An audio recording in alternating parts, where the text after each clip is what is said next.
insecurity. I get it when you're here with me. I take it 'cause I'm being a man, but I think it might be killing me. I've got an insecurity. Gets real bad when you're next to me. I take it 'cause I'm being a man, but I swear that it is killing me. What is love? What is hurt? What is she saying? You're listening to the 169th episode of the 3% Podcast, a bi-weekly podcast brought to you by Open Letter and 3%. This is Chad Post of Open Letter, and I'm joined as always by Tom Roberge of Riff Raff. Hello, hello. And how are you doing, man? I'm good. How are you? Good. We missed our bi-weekly thing by a week, but we can catch up on that. But I was gone to London and to Amsterdam, and there's no possible way I could have recorded this at any point when I was there. I was barely ever not running from one meeting to a next and all that. So I apologize for making us late. It's all on me. That's right. Let's make sure the blame is squarely placed. Anything to report from London? The buzz, the trends, anything? I got the copy of Vernon Subutek's Volume 2, which is great. I'm glad that I was able to buy that. I meant to buy a second copy and I forgot to, which is a problem. So if the person I promised a copy to is listening to this, I will send you mine as soon as I read it. I had a bunch of interesting meetings. So we had there's an event at the Cervantes Institute for this 10 of 30 anthology that was put together by the Spanish government, where in the build-up to the Frankfurt Book Fair, they're putting out 3 anthologies of like 10 writers each. At least for this first one, I think they're doing it for all of them. They're trying to highlight people who are between the ages of 30 and 40. Like that range they have people who have books out, or at least a book out. So they aren't right at the start of their career, but are still relatively young. And there's an author there, Cristina Morales, who I really, really liked this book, Easy Reading. All of them were translated by Katie Whittemore, who's the translator of the Sarah Mesa book that I keep talking about, and that's going to be a huge book for us, in which we got galleys of while I was gone. But the Cristina Morales thing was great. She's like a true like hardcore anarchist. Her book is very, explosive, fierce, probably somewhat controversial, very direct about 4 women who have different varying mental abilities or incapacities and are under the protection of the state, and that's kind of like a various fascist ways in which the state deals with them and treats them. There's a lot more to it. There's including like one of the women the state's trying to sterilize, and there's like a court case related to that. There's like different bits from different anarchist groups that are trying to take over squatting houses right after the economic crisis. There's various viewpoints. It's really cool, and it was really cool to see her be able to give a presentation there. And that was great. And then I went to a European Literature Network meeting, which was really interesting too, in part because this is nothing new or nothing that groundbreaking, but because of the size of the UK, there's so much going on that people get to work together on for international literature and everything. Like there's so much more connected than we are here. It's really. I knew that, but it's astonishing to see it happen in person. And then we had a indie press book night with Fitzcarraldo and Other Stories and World Editions and Open Letter for some indie bookstores, which they've never really done there in the UK before. So we're starting it up as every 6-month tradition. So that was cool too. But yeah, it was good. It was great. What do you mean that they work together on things? Can you explain that a little more? Oh yeah, that there's like, so the European Literature Network worked mostly as a sort of like town hall meeting where anyone who wants to come that's involved in books in any way can be there. I don't think there's like a exclusive list, but there are people who are involved in either funding or at bookstores or with different agencies, translators, publishers, anyone that's involved, and they would go through and sort of like talk about what they're doing or what's coming up. So like different events that they're organizing or things that are going on for like Dutch literature, whatever. And then the woman who was running it, Rosie Goldsmith, she would sort of direct people to be like, oh, this other person might be interested in doing something with that. And they would then be able to talk about the possibility of doing something together or expanding the range of the events that are happening. So like Hatchard's talked about ways that they could do more for international literature with their events at their big stores and all the kind of stuff that it would be good to have people in a room to be able to talk about. And that happens sometimes here, generally related to like the National Endowment for the Arts used to have more kind of convenings at AWP in particular for fundees to come and talk about the industry and things that were coming up. It was sort of like that, but this happens on an every other month basis, and there's so many different people that can be from like Scotland and London and Sheffield and everywhere else and be at the same room and work together on like nationwide promotions in a way that we can't really do that here because we're just too spread out and diffuse. So do you think it actually helps the books? Yeah, it's a lot of it is public programming, and I think it helps the public programs for sure, and the books that are part of that, yes. But a lot of it wasn't directly talking about any individual title so much as like different authors that were participating, different things that like there's a whole they're doing a German book or German issue for the Berlin Wall of this magazine, The Riveter, and so they're able to talk about different things that they're going to do related to that, and there's like good then cross-pollination of public events and people who are going to be over in the UK that then you can slide into a certain event to promote them and get them a different readership. There's a whole month of not month, but like week of Slovenian stuff that's going on there, different events and publications. So yeah, I think it's a good way of like getting information and of like getting people connected. There's no negative to it in terms of it could only help by having more people talk together and promote each other.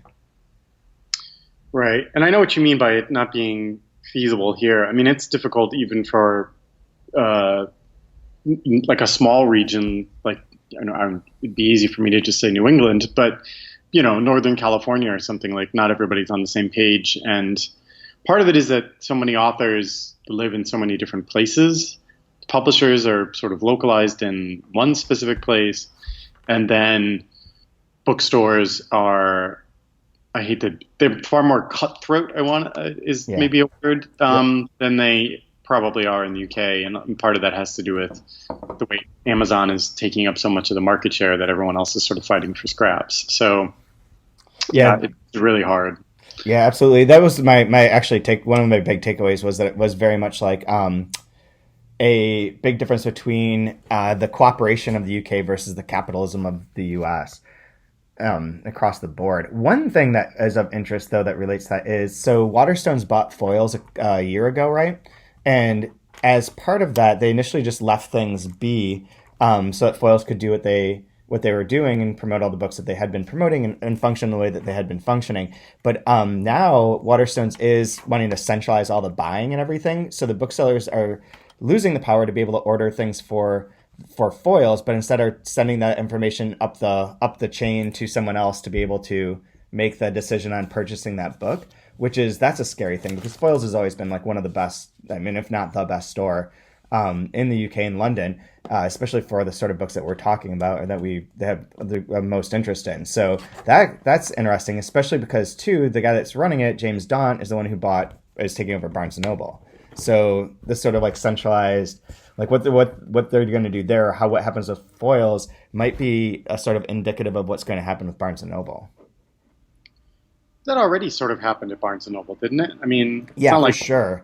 I mean, individual stores didn't really have the options to buy locally based on different customer bases or anything like that. It was all top-down decision-making because of promotional agreements that they put in place with the publishers and all of that sort of thing. Yep, and like that all plays. It's just sort of I don't know. It'll be interesting. I'm curious to see what happens with Barnes & Noble. I can't imagine that can get any worse, but I also don't have any great hopes for this guy taking over. Yeah. Like for our books, they're 2% of our sales, so they're like almost irrelevant.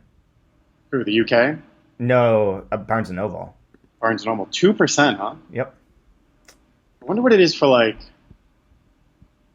I don't even know what it is for New Directions. They have, like, those gifty things that probably sell well for them perennially. But, like, what is, like, for Milkweed or Grey Wolf or something? I'd be very curious to know. Yeah. Maybe it's this is for the past year, and a lot of it was, like, based on returns, so it's possible that it could be higher later, but it's just not impressive. They haven't been impressive or useful for us in a very long time. Do you see patterns in the way that they buy books from you? Is it like an all or nothing thing where they'll either put it on display or not order it at all? No, they never put our books on display, but they did for Naya's book. That was the last time that they did that. But the they will buy a few copies of some or just zero. So it's like, yeah, it's all or nothing, but that all is like, a couple hundred units. Right, because it's like one copy. I mean, they're in each store. They don't really support our books in the least. I mean, it's famous. I mean, I shouldn't say anything because everyone shies away from talking about the buying process at Barnes & Noble and what it's like to go there, but it's fucking awful. I mean, it's humiliating, and the power structure that they use and the way that they leverage their power especially when they used to be, bigger than Amazon and bigger than everyone, was really, really aggressive and gross.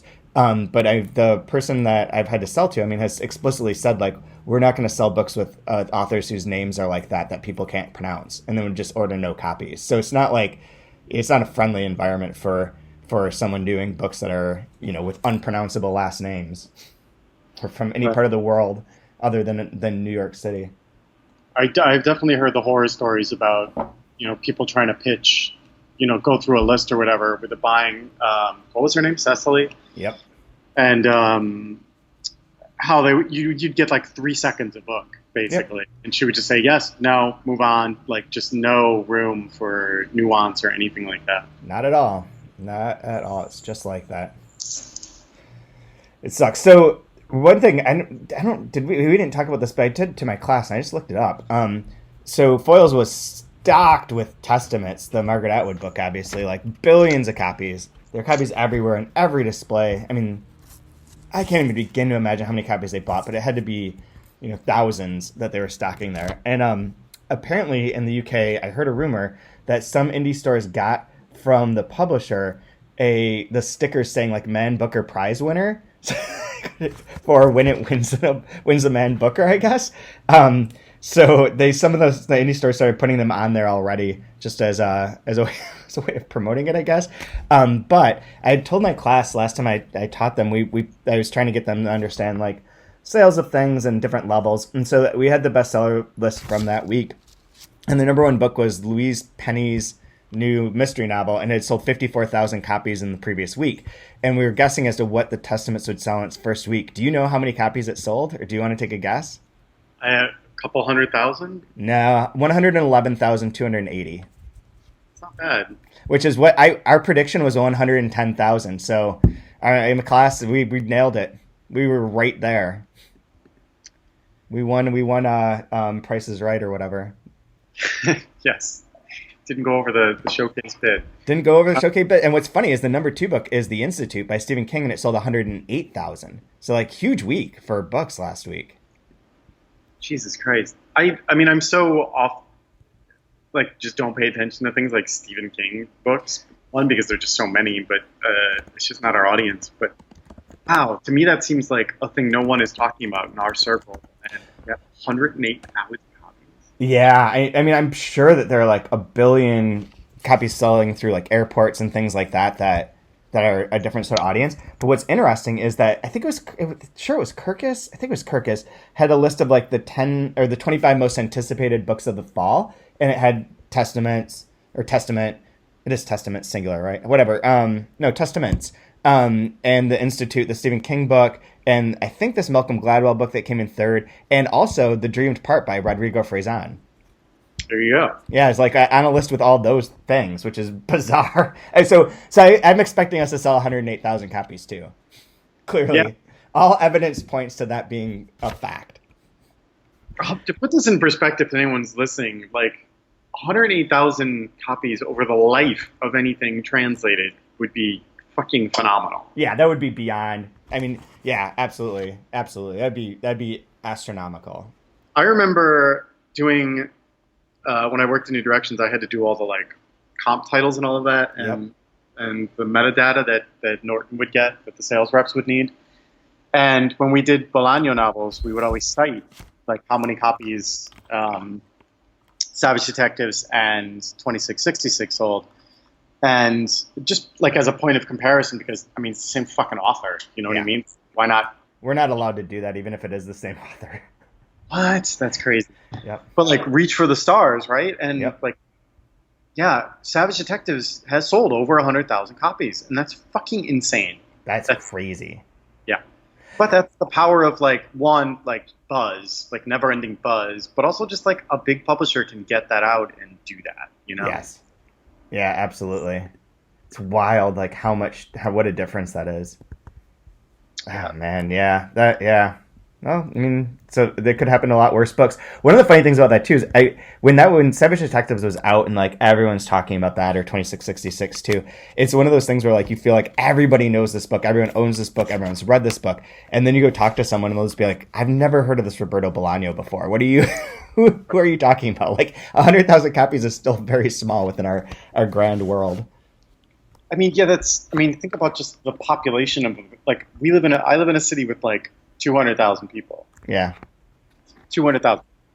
And we're like the 30th largest city in America. There are cities of like 8 million people. Like 100,000 is fucking nothing. Yeah, it really is. Yeah, that's like that's like an incredible accomplishment to get to. Yeah. Yeah. Well, people don't read. Yeah, or don't buy things either. Yeah. And anyways, I don't think there's anything else to my trip that was interesting. Everyone's psyched about 4x4 by Sarah Mesa. I think we're contemplating selling UK rights and are still like open to discussing it. But like, I think we have like a lot of people, so many people on board now that I think we're finally going to be able to do really, really well with a book of ours in the UK and actually use this as a launching pad to doing a lot more promotion over there and sales. So that felt really good. I think it was really worthwhile. I saw Dubravka Greshik and talked to her, spent a couple days in Amsterdam with her, which was fantastic. It was great. There's something from that, but I'll tell you offline. All right. So does that mean you're going to open an office in London, like so many others have tried and found pointless? I wish. There was a time where we were talking to a university, not in London, but in the UK, about having a connection there and being able to host an intern and go work with them at that university. But nothing really came from it, but I might try and revisit that conversation again because it would be interesting to just have some place or reasons to go over there. But we have turnaround doing our distribution. If there were a way that we could find to be able to let the books be eligible for certain prizes, not so much the Man Booker, which would be great, the Man Booker International, that would be fantastic. But like our books aren't really prize books of that sort. But the one like the debut translation prize, we work with so many debut translators, but their books aren't eligible for that, and that's kind of frustrating because I think that there's certain instances where we would do really well with those kind of that support system that they have. That's kind of what I'm talking about too with the ELN stuff. Is that it's not even that they're working together, but there's also like this just interest and like way of like supporting each other and supporting the industry that feels really, really like good and filled with camaraderie. And I think that it would be good for like our books and our translators and our authors to be part of that. But I don't know how to do that exactly right now. So going back to this like networky sort of discussion, do you feel like this trickles down to the bookseller level? Like, are they more aware of translators and translations in general? I mean, they all seem to be. So somehow, I don't know if it's from this group of people. This group of people might be, they're just they're one little subset of it. But the booksellers themselves, like that came to the event that we had the little pizza and beer thing. Like they're all dialed in to international literature and they have no problems with it. And there's all the displays everywhere I went. Like every bookstore I went to had plenty of books in translation, just like there. Like, and it doesn't have the same feeling as it does here, and even at the store level. Well, yeah, I mean, American isolationism and exceptionalism is not a new thing. No. I mean, to be right there by the continent too, it's so convenient for people that just come to England. I mean, it is right now. I mean, who knows in like a month? Might be like hell on earth, but it's getting bad for sure. Definitely, yeah. That was a big concern of everyone's, obviously. There's almost nothing that they don't. That there's almost no conversation that didn't end up mentioning Brexit at some point in time. People cursing Boris Johnson under their breath. Yep, there's something, I don't know what it was because I didn't read it, but there's some headline on one of the sort of tabloidy papers about like, the Prime Minister told me that that's the law, and they were all making jokes about being told what the law is. I don't know, I wasn't getting it because I didn't check the news. I don't have access to my phone or anything, so I don't know. But yeah, they're not happy about it. No, not in the least. But Anyway, so should we talk about the National Book Awards? I suppose They this were came out. announced. I don't know how much anyone over there cares, apart from the American contingencies, since it is the National Book Awards. Yeah, Uh, the only and thing these who were mentioned it was actually when I was at Pushkin, they said that one of their books was on this list for translation, but I don't know which book it is that they did the UK version of. That's a good question. I Um, nothing jumps out at me as being the book that they would have had the UK rights to. Death is Hard Work, I have maybe? no idea. I don't know. I don't know. Well, or they're referring to something else, but I thought they said that. So who knows? Who knows? Anyways, should we go through them? Yeah, are you looking at the New Yorker is apparently the partner now for these I announcements. think they were last year too. Okay. I have the Book Riot listing open because it has all of the long lists on it. Aren't there just 10? Yes? Yep. Okay. Yeah. But okay. Do you want to go first? Well, I'm trying to make sure we have the same Yeah, list. they're in the same. They're in the same order. So, up first, Naya Marie Eitz, When Death Takes Something From You, Give It Back, Carl's book, translated by Denise Newman from Coffeehouse Press. So, I did put together a list of an article about this because I don't. There's nothing really to add to any of it outside of talking about it here. I don't want to write anything about it, so I just made anecdotes or fun facts about each one of these books too. So, which are very fun. It's hard to find good fun facts about books. Very tricky. But Naya's one was just an anecdote too of when she was here and I took her to the gay dance club. We watched drag shows together. uh, we should mention ahead of time that, in case it's not obvious, this is not just fiction. Right. It's 7 novels, 2 memoirs, and a collection of essays. This goes into the memoir category. Right. And no poetry. Poetry's not allowed. So that's not an option on here. That's sure. Okay. So just They gotta- in case anyone asks why there's no poetry book, it's not even eligible. Not even eligible. Yeah. I assume you've read this? Nope. No. Not going to, I'm guessing. Nope. If you have nothing nice to say nothing at all. All right. All right. Have you read it? No. I think Emma has read it, and one of our other, Julia, who you know, Sanchez, read it and absolutely adored it. So, I read a bit of it out loud in our office one day. That was there's a whole story there that everyone can intuit about offer that we made for this book because this book was about the time when we published Rock Paper Scissors, and we're working very closely with Naya. This is when her son died tragically. It was very very much like close to that moment. So when this book was written, we tried to publish it immediately, like sight unseen, and were rebuffed because they wanted a better publisher. So I'm probably never going to read this book. right. Next one, is it Elaine? I would- Eliane? That's a weird spelling, right? Yeah. Elaine Brum, the collector of leftover souls, field notes on Brazil's everyday insurrections, translated, I assume, from the Portuguese by Diane Gross Whitty, and published by Grey Wolf Press. This is one I just didn't even know about. We did it here again because of Julia, I think. We knew about it, and wait, did we get this one? I feel like this one might be really long. It felt a little specific. Oh, yeah. I think we might have one copy in the store. But yeah, I haven't read it. I don't know anything about this one. This, I assume, is the collection of essays. Yeah, yeah. Yeah, it's like from a reporter. Yeah, it's a series of essays, Thank you, fucking New Yorker, for linking to Amazon on every book. Oh, did they? Yeah. So did Book Riot. I actually put in my post, I took out all of those links and put in the links to the publisher. It took me forever, but I did it, like I always do.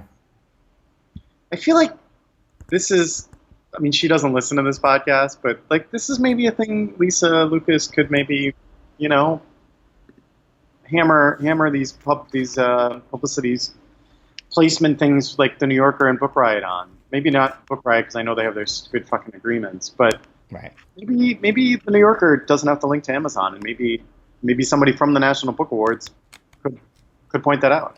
Yeah, because there's no gain in it for the New Yorker, No. is there? No. Whatsoever. Yeah, that's weird. That is not good. No. I'm up.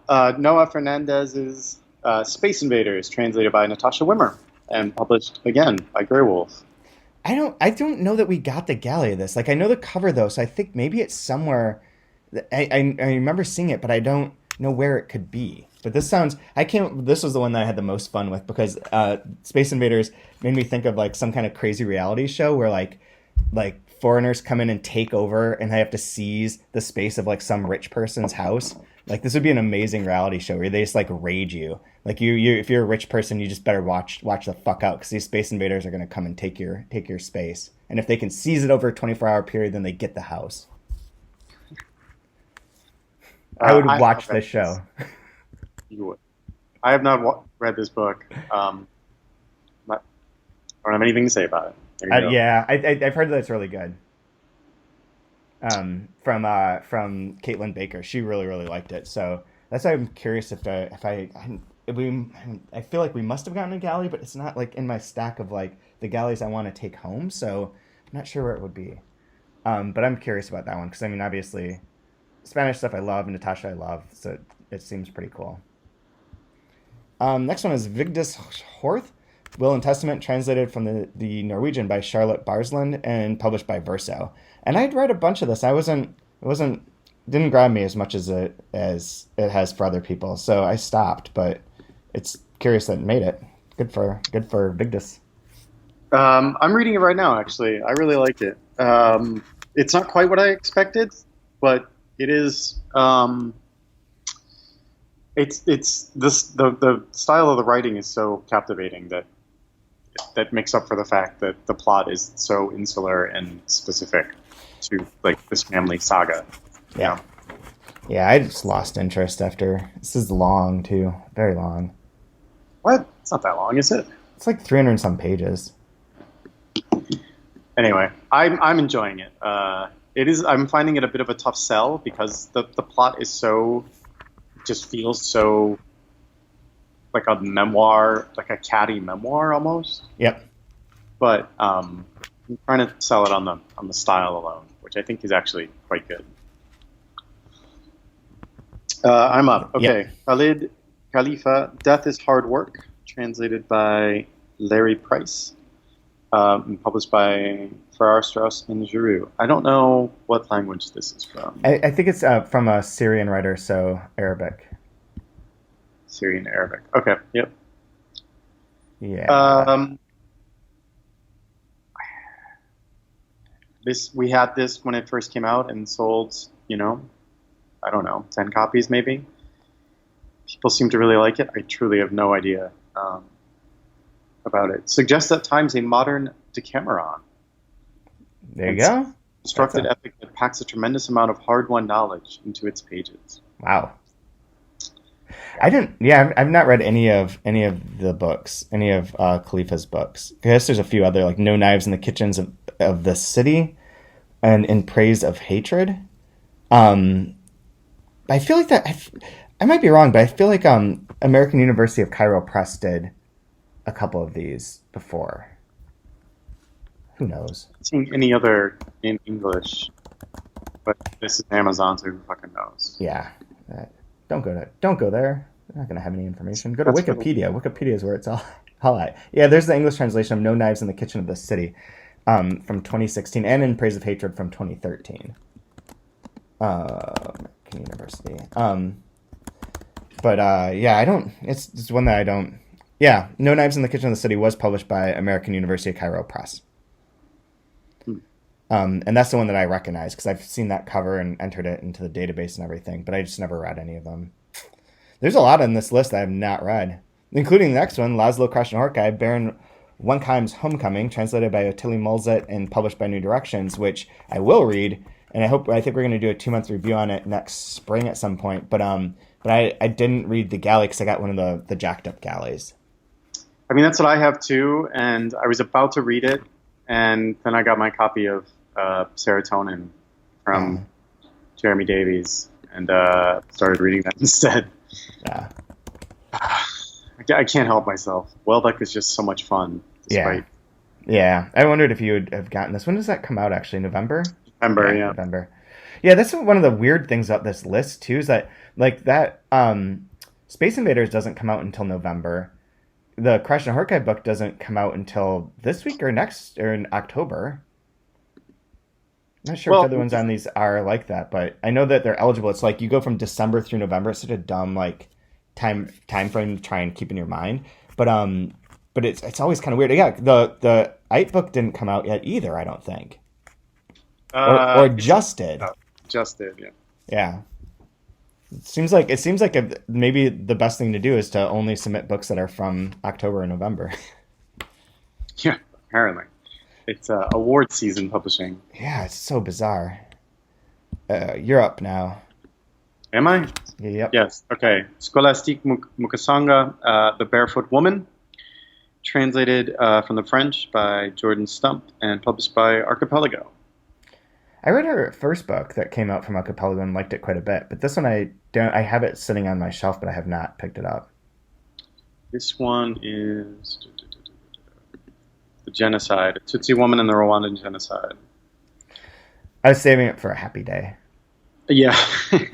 Make sure. This is the only Rwandan author to be translated in the translators database. That was the fun fact I found for this one. The only one. Huh? The only one that was listed. Just interesting. It's good. Probably a lot. I don't know if I think that there would be more or not. Like, I don't know. How many Rwandan writers are we familiar with? She's the only one I have ever really heard of. Yeah. So, anyways, I'm next. I have Yoko Ogawa, The Memory Police, translated by Stephen Snyder, published by Pantheon/PHR.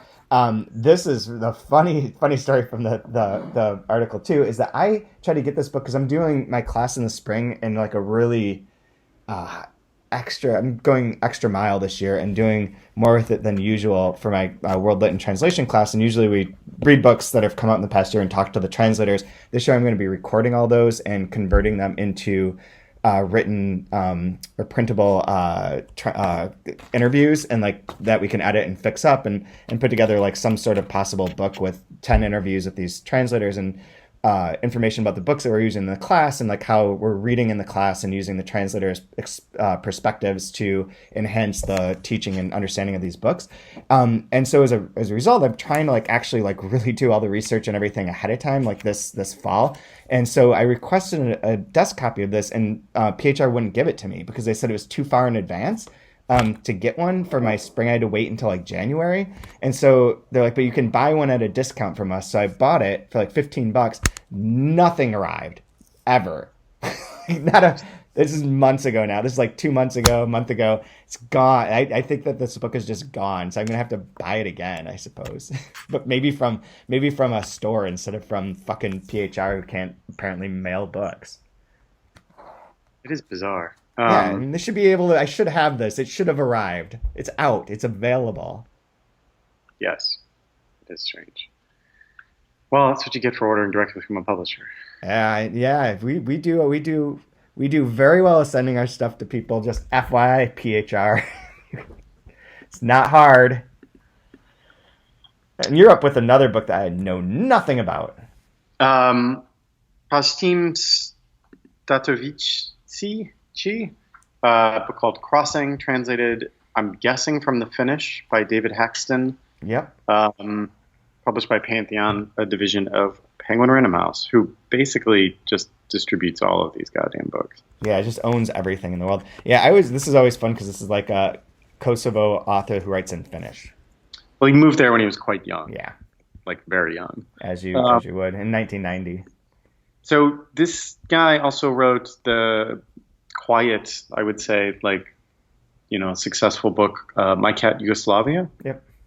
But I don't know anything about this one. We passed on the hardcover, or maybe we had one copy. Oh. But I'm sure it'll do okay in paperback for us. Yeah, it had a different title in the database because I was like, I don't remember entering this, and then I found it. It was like Exceptional Crossing or something like that. It was a different title initially, so I have to fix that. And the last one is Olga Tokarczuk's Drive Your Plow Over the Bones of the Dead, translated from the Polish by Antonia Lloyd-Jones and published by Riverhead / Penguin Random House. Jesus, Random House. Five. If you count like the fact that they distribute Archipelago, they have the last 4 books on this list. They also distribute Verso. Oh yeah, that's right. So yeah, there you go. 6 of 10. Well, yeah, which we'll comment on again in a second. I've read this. I really like this book. It's not my it's not my favorite of hers, but it's one of the top ones that have come out so far. So it's not quite as tricksy as I think it might want to be, but it's pretty solid. I could see this being on the short list at least. Wait, did they do a short list? I didn't know. I thought so. They go from 10 to 5? I think they go to 6. Maybe I'm wrong. The finalists will be announced on October 8th. Finalists, okay. Very quickly, the judges I would like to name here. Keith Gesson, writer, N+1 editor, sometimes translator from the Russian. Yeah. Elizabeth Jaquette from Chernobyl for us. Oh, right, yeah. Elizabeth Jaquette, also a translator, who works at Alta. Katie Kitamura, a novelist who wrote A Separation. Idrinovi, translator and writer, and Shuchi Saraswat, who is a bookseller in Boston at Brookline, and who handles a lot of their events. Yeah. Yep. So there's a whole series there. We have a author reading there later this week. Good group of judges, I will say. Yeah, I was really hopeful when I saw this group of judges that we'd have something come on here, but not this year. Maybe next year with the On Time and Water or 4x4. I mean, they're clear, like, these judges, as great as they are, like, no one's going to read, like, the Faison book. It's a big ask, but... Yeah, but, I mean, so is Baron Wenheim, but... Right. Alas. I don't... I think we're gonna cut back on supporting this, though, because it's super fucking expensive. And, like, the idea that if we could have gotten the books on here would be really helpful, but... I think we're gonna have to go back to just submitting like one book and not submitting all of our books, or because they're not if they're not gonna make it on this, it's a lot of money that it could be used for promotions at independent stores or something. Even with the discounts and all of that? Yeah, it's still like $150 total, or no? I think per title. Jesus. Yeah, it's not cheap. Not cheap. Nope. And if it's going to be a PHR list every year, I don't know that we should be spending that money that way. There's better options. Yeah, I don't know. I mean, I still feel like maybe they should discount it even more, but it's $135 per title. Jesus. Multiply it by 10 or however many you publish a year. Yeah, it's a lot. It's tough. It's tough. It should be less, but whatever. They have to make their money somehow, so they have to stay in business. So why not charge a bunch of people? Do you have any predictions? Nope, I haven't read enough of these. I mean, I assume that if there is like a finalist, if there's like 6 books, which is weird, so it'd just be cutting out 4. Like that. Now I'm thinking about it. Yeah, you're right. The idea of there being like a shortlist seems bizarre. Yeah, this seems like a totally reasonable list to choose a winner from. Well, yeah. I don't know what it. When is the National Book Award winners or the awards ceremony? That I don't know. It is on Wednesday, November 20th. So yes, on October 8th they'll have a shortlist, or the finalists, as they call it, and then a month and a half later they'll announce the winners. So yeah, so there will be some sort of shortlist, and I think if the shortlist is 6 and they're kicking out 4 of these books, I don't even know. Like, this seems like the right list to choose a winner from, and I think the winner I don't know. I hope it's Crush and Hawkeye. I could see it being Space Invaders. Maybe the Yoko Ogawa book. I don't think Olga's book will win, and I don't know enough about the others to really guess. Yeah, I don't think it'll be Naya's book. Unless it's like a sympathy-ish sort of thing. I don't think that that's on par with Crash and Horkai. But I Yeah, don't know that quality in writing counts for things like this either. yeah, I have no idea. I mean, Really, you could Crash flip a Bandicoot coin. right. It seems. I don't know. I don't think Olga's going to win. Probably not. Mukasanga. I don't know. I don't know. I don't think Space Invaders will win or Will and Testament. Yeah. I, I don't know. huh. Interesting. It's not Crash and Horkai, but it's easy to put your money on somebody who's like a living master, you know, Yeah. And has won a lot of awards. and justifiably already won a lot of awards, right? Which there are people who would say like he's already won, and it's like yeah, but he's like truly that good. There's a reason he keeps winning. Yeah. So the fiction thing, I saw two things about this, and now I'm looking at the list really for the first time. I noticed this. So I saw online that someone was saying that it was great because the list was great because there are no white male writers on it, which is true, which is great. The negative side of that is that 8 of these books are from Penguin Random House. Yeah, right. That was 8 of 10. That's crazy. yeah. And the other 2 are Macmillan for Susan Choi's Trust Exercise, which I have read, and then Helen Phillips for The Need is from Simon and Schuster. Everything else is Penguin Random House. I was surprised the Marlon James book was on here because I didn't really hear anything positive about that. I didn't really hear anything negative. I do think the audience for that book is different from the audience for his other books. That's for sure. And is a very specific sort of fantasy sort of friendly crowd. But I don't know. Maybe they gave it more of a chance than I did. Yeah. Everyone I talked to read some of it and was just like, yeah, I'm not going to finish this. It wasn't like a negative thing. It was just like not a book for them. So like the fact that I just didn't hear anything much about it made it surprised to be on here, but good for him. I like him quite a bit. Yeah. And Colson Whitehead's on there. I'm seeing him this Friday, actually. That's my pick to win, I think. Yeah, but he won what for here it is, for Underground Railroad? Pulitzer? Right. Yeah. So, where is this damn list? All right. Fleischman in Trouble. I was a little surprised that was on here. That didn't seem quite literary. Yeah. Yeah, I really don't know much about these books, frankly. I don't either. A number of them are bestsellers, which is interesting. Obviously, it'd be great if Ocean Vuong won, or Colson. But yeah, I don't know any of them. Yeah, I've not read most of these books. Yeah, me neither. Just don't have time for that. I know that the other, so who knows? I don't know if you want to say anything about the other ones. I just glanced through these lists like now. I know nothing about the poetry, obviously, as always. The nonfiction has that Hanif's book on Tribe Called Quest, which sort of surprised me because that book, as much as I really wanted to like it, I don't think it's a National Book Award book, but whatever. That's good for him. Most of the other ones I do not know. I've met Kianga Yamada Taylor. It was in Marfa when I was there. Assuming that this is the person I'm thinking of. Yes. She was in Marfa when I was there for an event. And she's super cool, so I hope that she wins. And then young people's literature don't care. Yeah, it's not really my thing either. I don't really know most of these books. I mean, we've had some of them in the store.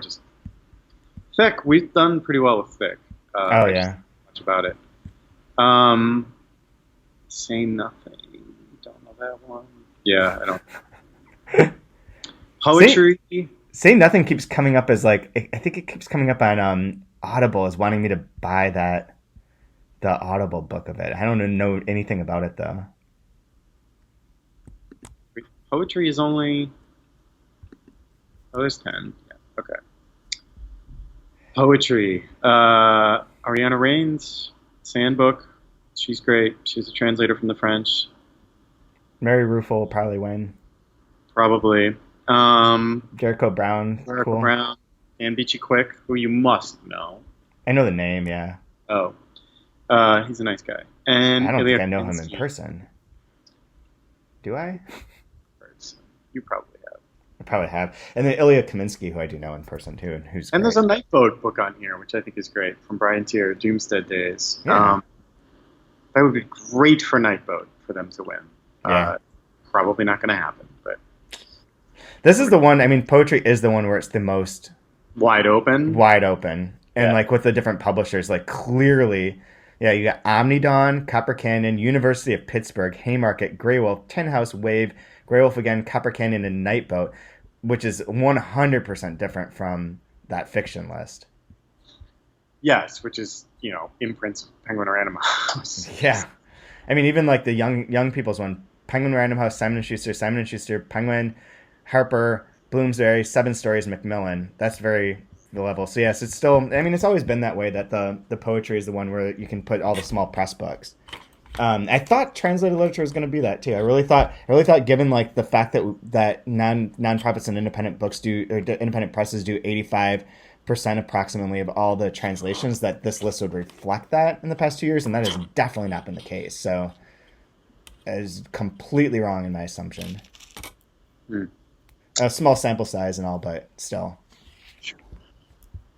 If there was going to be a year in which that trend was bucked, it would have been with this group of judges. You think so? Yeah. I'm not really. I don't know. I don't want to call anybody out. All right. What else? I have nothing else to say about this. Me neither. There's that Guardian list that came out that I sent you that I don't know if I can find again, in which apparently Guardian decided to put out a list of the 100 best books of the 20th century. Well, they did a movie one that I saw, and which I only saw because someone on Twitter had said, "What the fuck, Ted is on this list."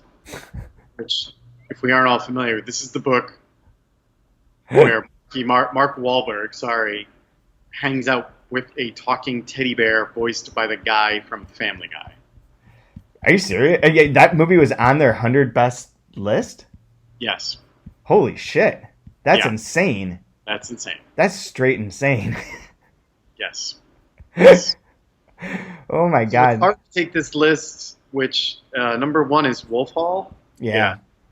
Gilead, Secondhand Time, Never Let Me Go. I mean, the rest, this list is not awful. I was scrolling through it before we started, Yeah. and it's some weird ones on here. Yeah.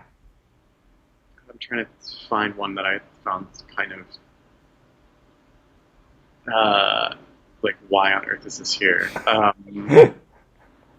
But no, there's some good ones. Yeah, It's like it's a list. the list, like of all like Martin Amos's experience, really. Well, I mean, it has to be from the year 2000 onwards, so... He's written other books since then. Maybe just don't include him then. Yeah, that's the only one, isn't it? No, wait. Yeah, that's the only one. I will say, Moneyball is on this list. That's kind of weird. That is definitely kind of weird. Like, the book's not particularly great. It's fine. I mean, it's important, I suppose, but, like, I wouldn't put it on a list of 100 best books. I don't know what best means for them, though, either. Yeah, it's all, who knows. There's no explanation of, like, what their criteria were. What's fun is that number 8 is Autumn by Ali Smith, and I'm planning on reading that book this week. So, Oh, Gone Girl is on this list. oh wow, So is The Constant Gardener. this is very random.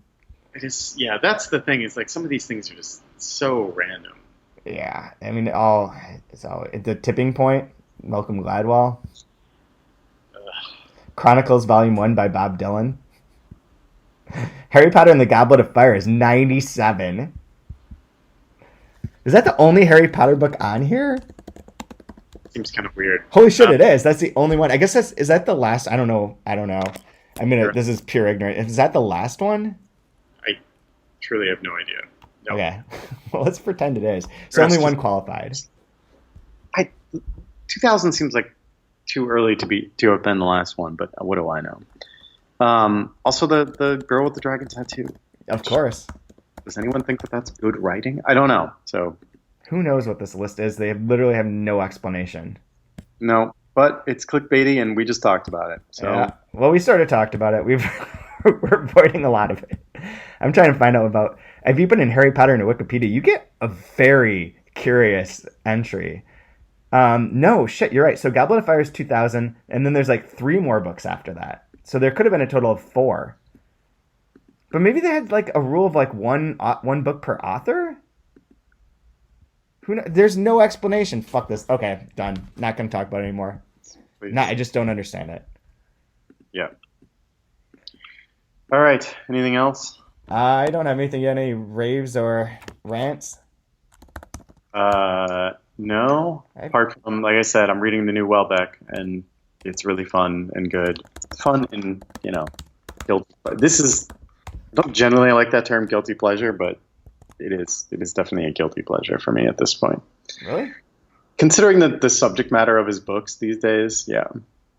What is this one about? It's about depression and the state of the world, and a few years in the near future. But it's just his characters are such assholes that it's hard to. Yeah. Which is fine. Like I don't generally have a problem with that, but yeah, it's the older I get and the more I don't know, the more you learn about the world and everything, the less sympathetic I am to his characters. You're gonna become one of the a Welbeck hater? Oh God, no. I still think I really enjoy reading them, and I do think there's value in portraying these people. It's definitely a guilty pleasure. I think is the right term. Is it? So it's set in the slight near future. That's what you said. Yeah, Its cover doesn't indicate that. No.